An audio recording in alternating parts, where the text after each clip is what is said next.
Hey guys, welcome back to the channel.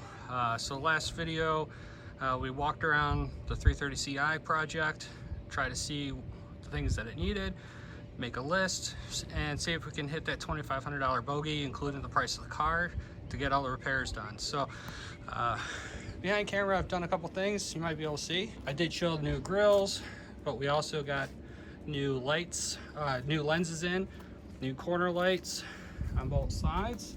So that's looking nice and fresh. Gave it a little bit of a bath. Hit this with a buffing wheel. Got out the paint transfer that was all over it. There's still, still some scrapes down here.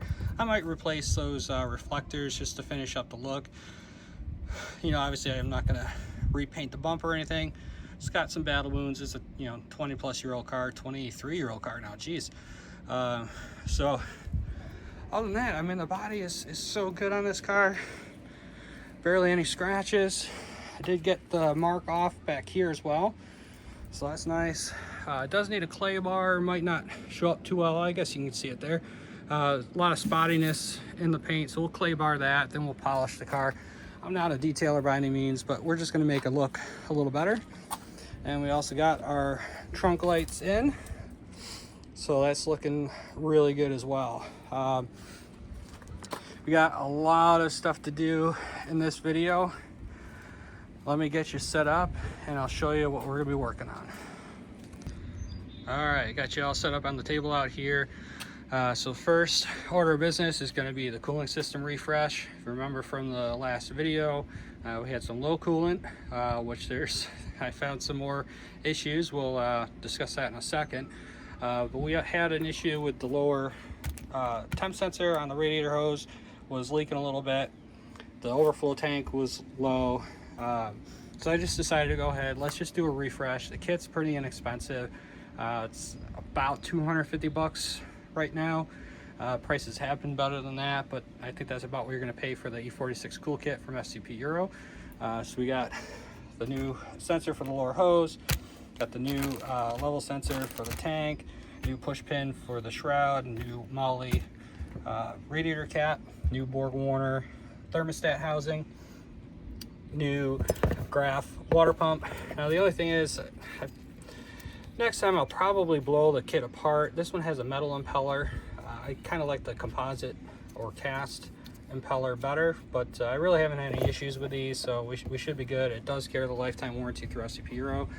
We got our BMW coolant and a new overflow tank and both the upper and lower radiator hoses. Once we get that pulled apart, we're gonna go ahead and replace the belt system. We got both AC and main drive belts. Got the two tensioner pulleys. We got the idler pulley that blew apart that kind of started this whole thing. Got a new air filter and new valve cover gasket because that is leaking pretty good. After my last drive in it, it was smoking pretty good from the oil burn off that manifold. I don't know that we're gonna get to the valve cover gasket in this video. We'll see how long the rest of this takes, and then there's gonna be a part 2, and I'll show you why.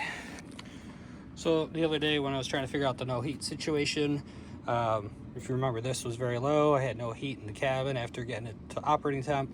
I put nearly a gallon of water in the system just to check for leaks, and wouldn't you know it, starts pouring out from near the engine. So basically trace it down to where the hard coolant pipes go into the head underneath the intake manifold. So part 2 is going to be while you're in there. In order to get to those pipes, you got to pull the intake manifold. While I'm in there, I might as well do the CCV. I've got intake manifold gaskets, throttle body gasket, the little boot for the ICV. I've got some silicone hose for the line that's broken going over here to the SAP. So that's a little bit more involved in what I'm doing with all the stuff over here. It's not a terrible job, but see how the video goes. That probably be a part 2 of the underhood refresh, and that should really take care of just about everything. I do still need a smoke test the system for leaks, but since I'm just pulling all this stuff apart, I'm just gonna do it, and if I see something, we'll go from there. But I think that should take care of most of the issues. So why don't I get you guys set up here? We got to pull the shroud back off, the fan back off, this air box out, drain the coolant, and then we can get to the front end, start working on the thermostat, water pump, get those set. Then we can start putting the serpentine belt system back together, then the front of the engine back together. We'll probably leave the fan and the shroud off, the air intake off. Not that I really need the room for back here, but it's just more room is better. And then we'll go ahead and we'll probably go ahead and start pulling this intake off, depending on what time looks like. And when this is off, we'll do the valve cover gasket as well. So we got a lot of work ahead of us, but these are all easy jobs. Really no special tools other than a basic handset. You need some regular sockets, a couple e-torques, There's really nothing special about this. So this is all stuff you all can do at home. You know, pick these little projects up, fix them up, you get a nice little ride. So yeah, let's get going. All right, so made quick work of that. Just put it up on ramps just to give it some room for the drain pan. Got that drained out, just a little peacock on the bottom that you gotta take off. So then I got the fan off. You see me do that before. See me pull the air box. So I didn't think you guys want to see that again. So now next thing we need to do is go ahead and get this upper hose off. It's just some clips on both ends. Take this lower hose off. That's a little bit harder to get to. You got to reach down there. You can get it all from up top. It's also nice kind of having this up in the air a little bit so you don't have to lean over so far. I'm kind of a tall guy and you're 6 foot, so having it up a little helps. Let me get you set up and kind of show you what we're doing. All right, so let's go ahead and get this upper hose off. You use a pick. I just usually use a screwdriver. Just get them popped up all the way. You'll hear them click when they're unseated. And if they've been on there a while, they may be a little difficult to get off. These, I think, were done in 2018 when that radiator was done, so they shouldn't be too bad. Just kind of wiggle them and work them a little bit. End is off. Pop off this end is the expansion tank. There we go. We got one hose off. Done. So it does have a BMW part number on it. I don't see a date code. I'm gonna save on these. You never know when you might need a spare. You pick up a project like this, you just need something to get you by until you get your order in from FCP Euro. Also on the bottom side of the tank, there is another connection that you can't see from your vantage point. I'll quick pop that off. It goes to a hose that's run along the frame rail. Those hoses don't seem to be such an issue. I mean, it's good to replace them, but let's go ahead and get this lower red hose off. Just getting 2 clips. And obviously, if you're saving any of this stuff, you know, you want to be careful. You're not manhandling it too much, making too big of a issue. Just going to disconnect that thermostat sensor. Let's get this lower hose out of here. This one can be a little harder to get to because there's not really a lot of room to get something to pry in there on. So we're just going to go with the wiggle, wiggle, wiggle. All right, she was being a little stubborn and used a little pry bar action. Just be careful what you're prying on. You know, we're not replacing this radiator, so we don't want to break a tank. We don't want to bend fins over, cause a leak, but she's out. But I'm going to save on this one. Just good to have a spare. I don't see the BMW logo on this, so this might have been replaced, or it could be just a different manufacturer. You can see the part number there. And we're putting a new switch in, or a new sensor, so we don't need to save on that. Really not going to be able to get you a good angle to see what I'm doing, but I'm going to go underneath, pop those other 2 hoses off, pull the release on the tank, and then that will be out of our way as well. You can see the one hose right here where my screwdriver is. Like I said, that just pops right off. I want to put Mrs. Peacock back in the radiator just so I don't forget, and when we go to refill, we're not spilling coolant all over the place. All right, so actually that lower hose isn't connected to the expansion tank. I apologize for that. Just had to undo the clip on the bottom. Then you're gonna lift up with some decent force to pull this up and out. I already broke it free. Well, then it pops up. This is basically what I undid to break it free. There's a sensor on the bottom. That's a blue sensor over on the table that we're gonna put in the new tank. And then it sits on this connection as well. You see again the BMW logo. Holy cow, this is from 21. 10, 12, 21, someone put this expansion tank in. So we're definitely gonna save this. We're still gonna put the brand new one on. You know, again, this is a good backup to keep. From there, you can see we've got all kinds of room for activities. We got the expansion tank off. You can see the trans cooler down there. Generally, it's good to replace those O-rings too, especially if you're doing a radiator. We're not touching it, so I'm not gonna bother doing that. From here, what I'm gonna do, while we still have the belt on, I'm gonna take these 10s off the water pump pulley. The belt helps hold it in place a little. You can also put a pry bar in there to kind of help hold it, but this should hold it pretty good. Then we'll take the belts off, take this thermostat housing off, take the water pump off, and then we can start reassembly of the front end stuff. So we just need our 10 mil ratchet, small ratchet. Should be able to bust these things free. I like to do them all at once and then back them out so they're all cracked. You see it didn't move. It was super easy to do because that belt was still on place. So loosen these up. Actually, maybe I'll pop that belt off before I finish taking that off. That way the pulley's not going all kinds of wonky on us. It's gonna be difficult to see from this vantage point, but you saw me kind of do it before. They're just T50s. So go ahead and just rotate this out of the way. Rotate the tensioner. Take the pressure off the belt. We can pop the AC belt off. That's off nice and quick. Do the same thing with our main accessory drive. Pop that off. There we are.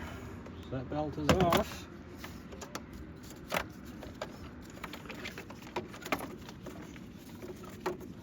Get the belt out of there. Again, those are good belts from that other motor. I'm going to save those. Let's go ahead and finish taking this water pump pulley off. There we go. Again, you don't want to force it because this is just plastic. And you want to inspect both sides. Look for cracks going around. I don't see any, so we're good to reuse this. But you can also replace these. I believe they do have a metal option for you. There, you can see we've got 4 water pump nuts. We're going to remove those and actually use 2 of them. There's a spot on either side of it that you can draw them in, and it helps push that water pump out. I think I'll actually pop this thermostat housing off first. Got a couple 10s and one 13, it looks like. So let's get this thermostat housing out of the way. We'll start with the 13 mil. Now we'll get our 3 10 mils off. There's one on top, one just below, and one over here as well. Again, I just like to crack these all first. All right, and we'll go ahead and get this out of here. One of these days I'm gonna break down and buy myself one of those little Milwaukee ratchets. I'm not a real YouTuber until I have one of those, or so I feel. But I don't mind doing things by hand, especially small hardware, especially going into aluminum. You know, I don't like to let things get away from me. I really like to have that mechanics feel, so I know what those that hardware is doing. And we'll pull this thing off now. Comes off real nice and easy. So here's our thermostat housing. Let's see if I can see a date code on this or not. So no, I don't see any date code, at least immediately obvious, but it does say Bear. It does say Bear on the side here, made in Germany. And again, that's where the BMW logo was ground off, because Bear makes the OE thermostat housing. So again, we'll keep this. This is a good used part. I think you can actually get the gasket. You know, if I do end up reusing this, I'll get a new gasket for it. And now what we want to do is get this water pump out of here. So it's just 4 10 mils on the outside, and I'm just going to crack them all.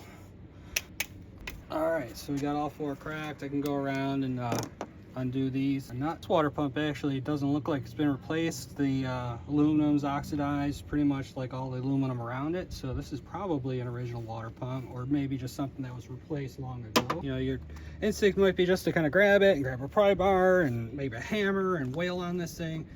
You really don't want to do that. The housing it bolts to, the timing cover, is aluminum. You don't want to break that. That is a bad day.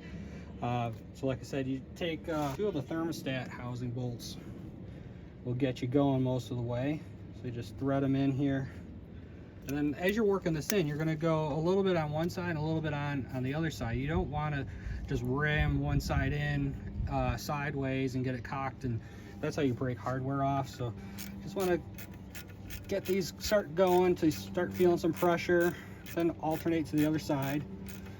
And pretty quick, this thing will start moving. In fact, I can already see the gap open up now. So this is just a really nice way to do this, so you're not beating on stuff, getting frustrated. I see you're moving on the left side. Move a little bit on the right side. There we are. We actually do have a metal impeller, but this is a BMW water pump.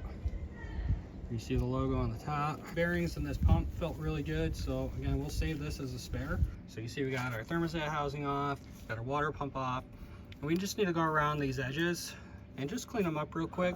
I'm just gonna use a little bit of an SOS pad, or not SOS pad, a Scotch-Brite pad, and clean those edges up. Use a little bit of that coolant for lubricant and to clean the area away. You don't have to get crazy, you're not removing material, you just want a clean surface to mate to. So let me do that real quick and I'll bring you back. All right, so we got it cleaned up. And it doesn't have to be perfect, a little staining is fine. You just don't want any high spots, any leftover gasket material. You don't need to put any kind of RTV on this stuff. Just use the seal that's provided. And to help things seat, you can see we got a little bit of coolant in here, or from the drain pan, just grab a little bit of clean coolant, put it around those O-rings so the stuff seats in. And as we tighten, we're just gonna go evenly all the way around. Only about 7.5 foot-pounds of torque. I'm just gonna do it by hand. I don't really like torquing the spec on small aluminum hardware. Things get crudted up over the years, bind, that's how you snap stuff. So again, I'm just gonna go with mechanics feel. I've never had any issue doing that before, especially stuff like this that's not pitted or corroded. Now if you did have some pitting, corroding, you might have to find some sort of sealant gasket maker to put on there, but everything looks good here, so we're just gonna go ahead and slap the stuff in. All right, so we got the new Graph water pump here. You see this O-ring here, that is the actual sealing surface, not this machined face here. So we want to make sure that this doesn't roll or bind or twist. So again, just take a little bit of that coolant, just get it around the O-ring real nice, get it nice and wet. So it goes in. This water pump only does go in one way, and you probably won't be able to push it in by hand. So usually what I'll do is just get it started with the nuts and let the nuts draw it in. And that's another reason why you want to kind of lube that up. You can use some Sil Glide as well. I just like using the coolant because then it doesn't contaminate anything.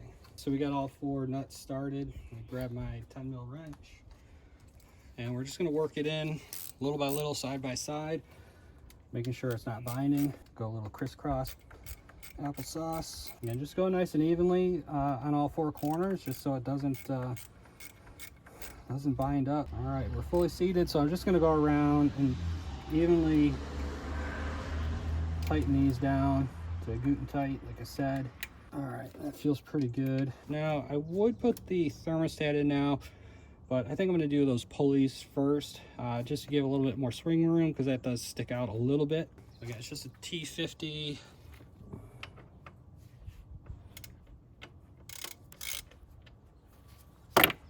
So if you remember, these were the pulleys off that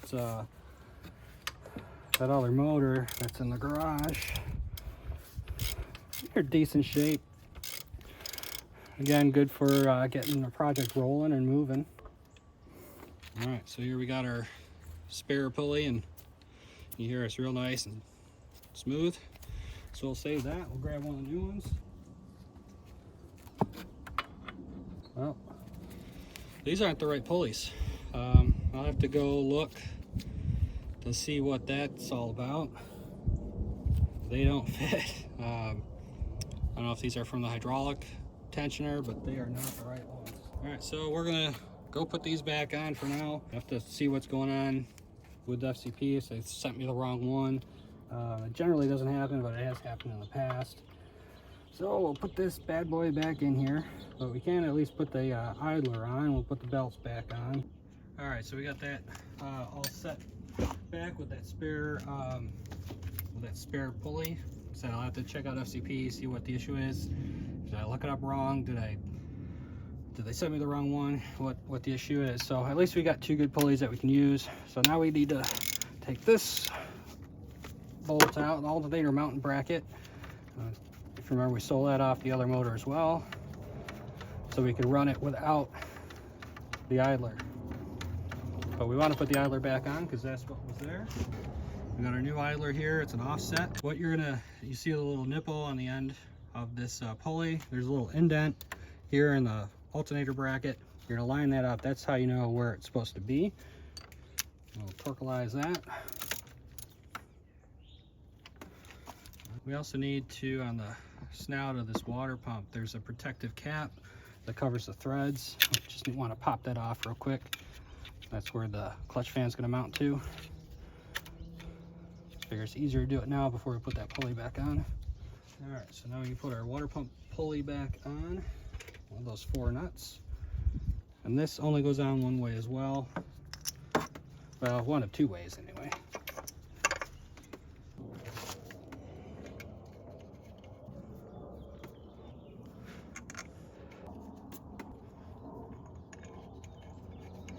You get them all finger tight, then we'll go ahead and use the old belt, put a little tension on that so we can tighten it down. Again, you can put a little pry bar in there too, whatever works best for you. Grab the old cert belt. And just kind of pinch her tight. That should keep it from slipping on you, so you can torque these down. Again, just do it by hand, by feel. All right, that's all set. Now we can go ahead and put our thermostat housing back in. Again, you just have a gasket around here. You see how this is actually sticking up kind of proud? And look at the old one we took out. It's not flush because it's been used. If I am going to reuse this, even though it's a good unit, I would replace that gasket. We're going to go ahead and lube this seal up with some coolant.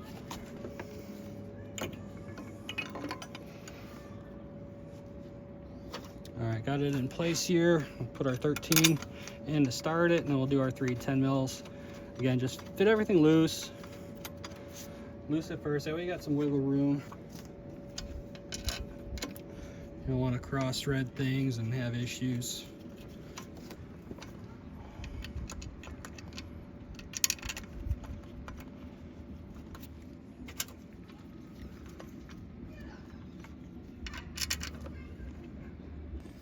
All right, so I got the thermostat housing back in, all tightened down, connectors back on. I threw the belts back on with the new idler. Like I said, I'm gonna have to figure out what's going on with those tensioner pulleys.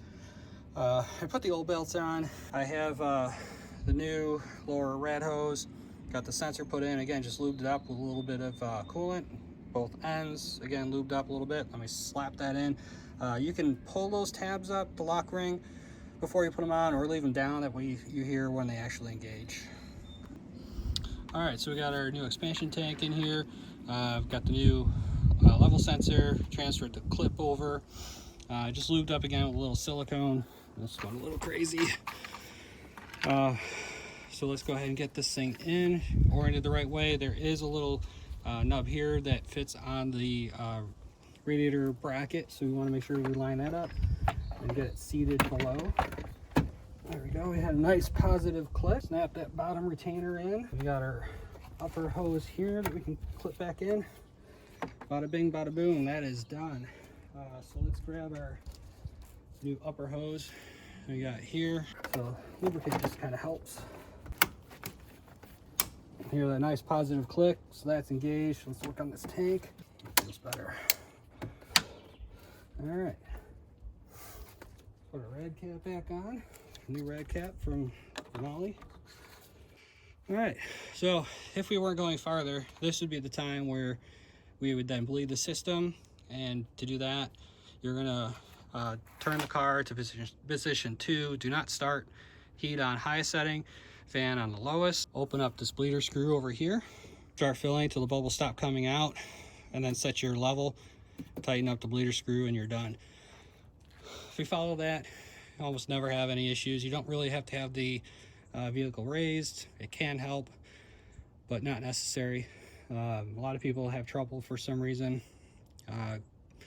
I've always followed that method and never had any issues. I think from here, we pretty much have everything done that we're gonna do phase 1. So I might start her up, get her back down on the ground, and then we can start taking this intake stuff off. All right, so you can see we got it all together. Got our hoses on, expansion tank, new cap, water pump, thermostat housing, lower rad. Got a new idler pulley, the old tensioner pulleys, we got to figure that out, and the old belts. Once we figure out those 2 pulleys, we'll slap the new belts on, call that complete. But other than that, I think we're gonna call this episode quits here. We got a lot to do under the hood still. We got to pull that intake off, do the hard lines, do the CCV, intake, throttle body, ICV gaskets, and anything else we might see. So I'm gonna cut this one here. Appreciate y'all watching. Remember, like, share, subscribe, and I will see you in the next one.